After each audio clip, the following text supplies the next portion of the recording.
2025 has come to an end. Which were the most popular articles on Hacking Chinese last year? The most popular podcast episodes? It's time to summarize the year that was and highlight the things you really shouldn't miss.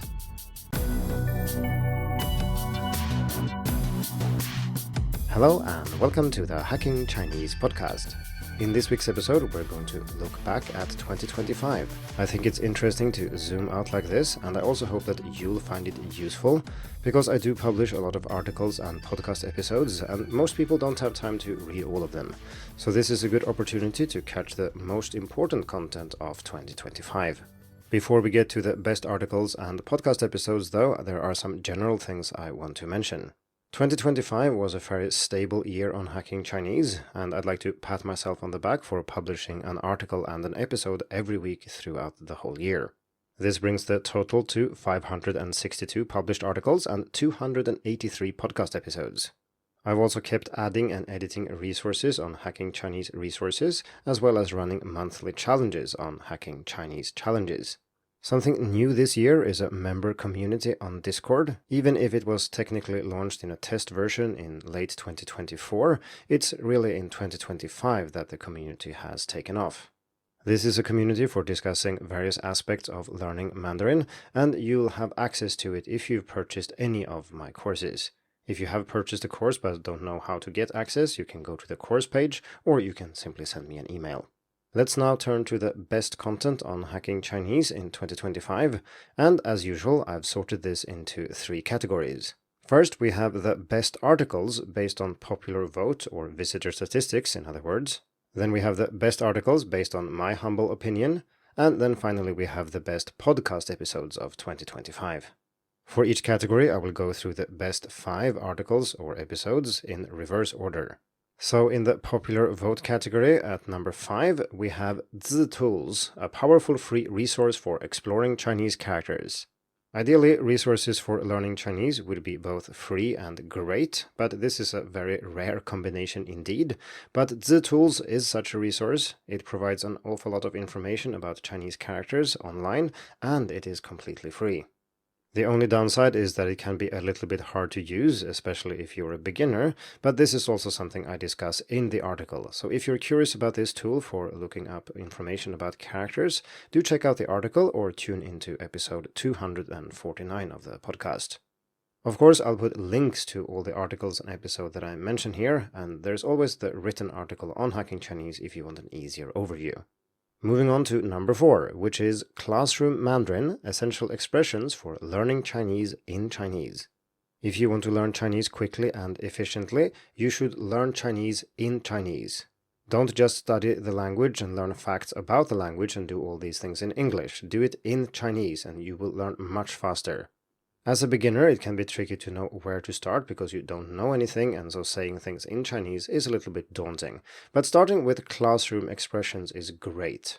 These are phrases like, how do you say this in Mandarin? What does this mean? Can you repeat? Can you please speak more slowly? And so on. These are phrases that you will say a lot, so making sure you learn them in Chinese is essential. So what I've done here is to collect all the most important classroom phrases for various situations. Maybe you're learning online, maybe you have a tutor, or you're enrolled in a formal course. It doesn't matter, this article lists all the most important phrases and words, so if you study those, you will be able to use much more Chinese in class, which is great. I'm very happy this article turned out to be very popular, and I wouldn't be surprised if it climbs in popularity over the years, because as a teacher I found it pretty hard to find a good list, and as a student you might not even look for one if your teacher doesn't provide it. So now that I've published my ultimate list, I hope it will come to good use and help more people learn Chinese in Chinese. If you want to listen to me talk about this article, you can tune into episode 263. Next up, we have number 3, using AI chatbots for low-stress Mandarin speaking practice. So this article sprung from the realization that most people who talk about using AI assume that you can hold a conversation, or that you can understand what the chatbot is saying, or that you have the initiative to have a conversation with it and decide what to talk about, how to do it, and so on. For most beginner and maybe even lower intermediate learners of Mandarin, this is a problem.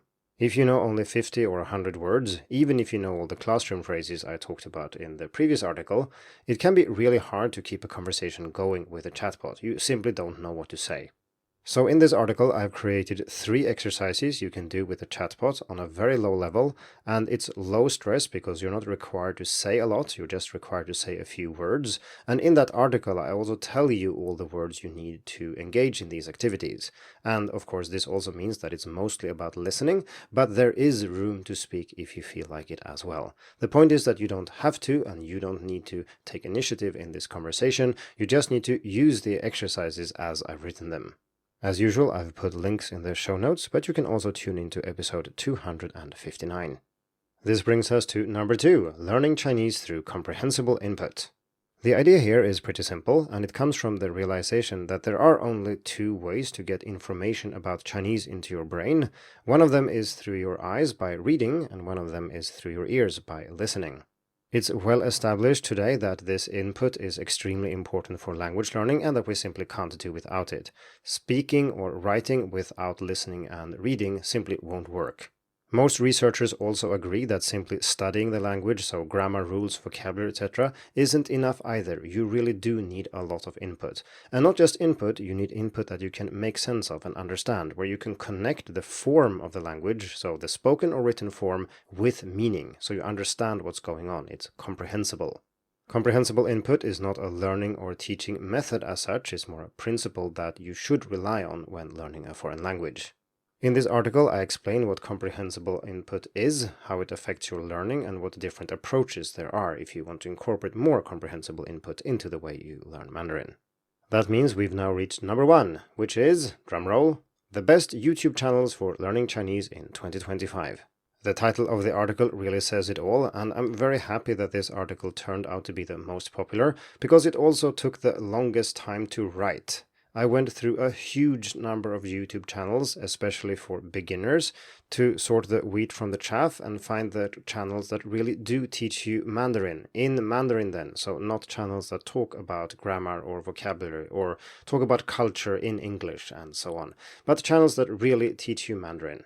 The recommendations are sorted into 4 categories depending on how far you've come on your Chinese learning journey. So first we have zero beginners, meaning you haven't started yet, and these channels can really be followed or watched without knowing anything, and this is without relying a lot on English. Then we have beginners, those that have started but haven't come very far, and then of course intermediate and advanced. So there should be something for everybody in this article. And as usual, if you have recommendations for YouTube channels that I didn't mention, please leave a comment. With that said, let's move on to the next category, which is the best articles on Hacking Chinese 2025, Editor's Choice. And I am of course the editor, and I wrote all the articles on Hacking Chinese this year, and I do have an opinion about which of them were the most interesting to write or the most important in general. Since this is my own choice, it's highly subjective of course, but I will try to explain why I think certain articles are more interesting than others. First out at number 5, we have Love and Language, Challenges and Opportunities in Learning Chinese with a Partner. This topic I think matters a lot to many learners, and if you stay with Mandarin long enough, it could be because you have a partner who speaks Mandarin, or somewhere along the way you find one. I don't claim to have all the answers here, but I have thought about this topic a lot, and I have spent more than a decade learning Chinese with a partner. And so here I share my ideas and thoughts for how to make this work, especially then if you struggle to get started speaking Mandarin with your partner, or if you want to speak more. If you prefer listening over reading, you can tune in to episode 237. At number 4, we have 16 Reasons to Learn to Write Chinese Characters by Hand. As the title implies, this is a thorough discussion of reasons why people want to write Chinese characters by hand, or sometimes why they think other people should write Chinese characters by hand. Please note that it doesn't say that these 16 reasons are good, and that is part of the point here. I wanted to go through all these 16 to see which really hold up to scrutiny, because many of the arguments that people present in favor of writing more by hand are either very personal or subjective, or just not very carefully thought through. This doesn't mean that there are no good reasons for writing by hand, it's just that most of the ones usually mentioned are either confused or simply doesn't support the argument very well. I think it's important why we do the things we do, because when we understand that, we can also evaluate it against our goals and see what makes sense for us. If you want to hear me talk more about this, it's episode 256 and 260. It's a two-part episode. Moving on to number 3. 7 characteristics of a great Chinese tutor or private teacher. I found this article interesting to write because it seems at first that you can't really specify what a good teacher is, or that it would be very hard to do so. I mean, wouldn't it depend on what the student wants, etc.? But these really are 7 characteristics that I think are fairly objective, meaning that if your teacher checks many of the boxes, they really are a better teacher than a teacher who doesn't. The idea is that you can use this article as a checklist, so if you're looking for a tutor, you can just take these 7 characteristics and see how far that takes you when you evaluate the ones you try out, or you can use it to see how good your current teacher is. If you want to listen instead of reading, this is episode 255. I should also mention that this is part of a series of articles looking at teachers and tutors, so there's more advice and information for you if you're interested. Next, at number 2, we have 16 myths about learning Chinese that are holding you back. This article contains pretty much what the title promises, 16 myths about learning Chinese that are harmful in some way. It took me almost a decade to collect all of these, and I had a draft for this article sitting on my computer for almost 8 years. I think myths are important because, again, if you understand your situation and how things work, you can make the right decisions. But if you base your decisions on myths or things that are incorrect about how to learn Mandarin or how Chinese works or something like that, you will end up with a flawed method and you might not end up where you intended to go. This is also a two-parter on the podcast, so it's episodes 253 and 268. Finally, we've reached my favorite article from 2025, which is What a Big Rubik's Cube Taught Me About Chinese Characters. This article details an interesting project where I wanted to write the Chinese name of Hacking Chinese using large Rubik's Cubes. Before I started, I thought that this would be moderately interesting and very tedious. Solving large Rubik's Cubes is not particularly difficult, but it does take a lot of time.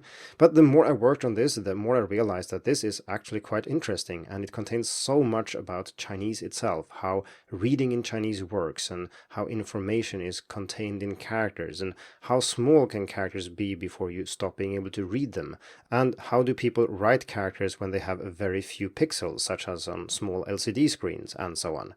And all these things I detailed in the article, and it turned out, like I said, to be much more interesting from a learning perspective or from a Chinese perspective than I thought. And naturally the article is not about the cubing side of it, but focusing on Chinese. If you want to listen to the related episode, that's episode 273. And speaking of episodes, this brings us to the final category, which is the best podcast episodes from 2025. And this often overlaps with articles because, of course, the episodes are embedded in the articles, so a popular article tends to have a popular podcast episode. But surprisingly, the overlap is not as big as you might think, and there are simply episodes that do much better as episodes than articles. And in the case that they do overlap, I will just say so. I won't repeat what I said about the popular article. So let's get started, and first out then we have number 5, which is episode 276, 4321 Fluency, a great technique to boost your Mandarin speaking ability. I can't see any good reason why this episode did better than the article itself, but I think that this topic is important. Many students care about fluency, and there are activities that target fluency directly, and the 432 activity, which is what I'm talking about here, is such an example. The concept is really simple. I can explain it here in 20 seconds. You talk about the same topic, preferably with 3 different people, first in 4 minutes, then in 3 minutes, and then in 2 minutes. And if you try that out, you will notice that your third attempt is considerably more fluent than the first one, even though it's done in half the time. For more about this, including how to do it properly and different variants, you can check out the article, of course, or episode 276. Moving on to number 4. Episode 267, How to Improve Your Mandarin Speaking Skills with a Tutor. I mentioned earlier that there is a short series of articles about tutors and teachers, and this is also part of the same series. I think many people listening to or reading Hacking Chinese have a tutor or teacher. Either they're in a course or sometimes they hire a tutor privately, and it's not easy to get the most out of these sessions. So in this episode then, I focus on how you can get the most out of your speaking sessions. So again, that's episode 267. This brings us to number 3. episode 240, the best YouTube channels for learning Chinese in 2025. I already talked about this article when talking about the most popular articles, and this is a good example then of a popular article also having a popular episode, so I won't say more about it now. Next up, in second place, we have episode 233, the 3 roads to mastering Chinese. Again, I'm not really sure why this episode did better than the article itself, but I think the topic is interesting. You'd think that there are hundreds or thousands of ways of mastering Mandarin, but it turns out that there are only 3, and I've been thinking about this topic for a long time, and I still can't really find any alternative to these 3 paths. They are, first, using Chinese in your job. Second, cultivating a genuine interest. And third, having your social life in Chinese. Naturally, you can combine these or switch between them, but I think you need at least one of these to master Mandarin. Finally, in first place, we have episode 236, the Input Pyramid, Chinese Listening for Any Situation. The main reason this episode is number 1 is probably that it's a video episode. It's from my course, The Fluent Listener, and I published this specific lesson in full on YouTube and also as a podcast episode.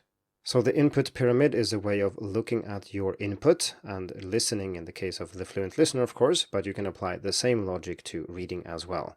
The base of the pyramid should be extensive listening or reading, where you understand almost everything, so you can cover a large amount of text, and it shouldn't be too hard. There should only be a few new words here, some grammar maybe, but it should generally be something you understand well, so graded readers, for example.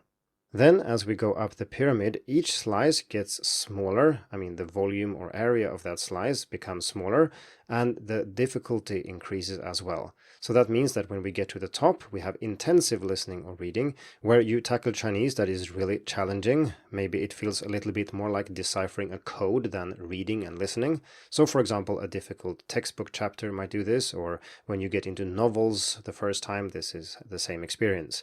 But anyway, the point here is that you should do it, of course, but it should take up a small proportion of your total reading or listening time. The best way to learn more about this and how you can apply it to your Chinese learning is to go to the YouTube video, linked in the show notes, of course, or to the podcast episode, which was episode 236. This means it's time to end this podcast episode and wrap up 2025. I'm quite happy with what I've shared here today, and I hope that 2025 was a good year for you as well. If you want to share what you achieved when it comes to learning Chinese or related topics, you can always leave a comment on Hacking Chinese. Or if you enrolled in one of my courses, you can check out the new Discord community. Thank you for tuning in to the Hacking Chinese podcast. If you like this episode, please share it. More information and inspiration about learning and teaching Chinese can be found at hackingchinese.com. See you in the next episode, and until then, good luck with your studies.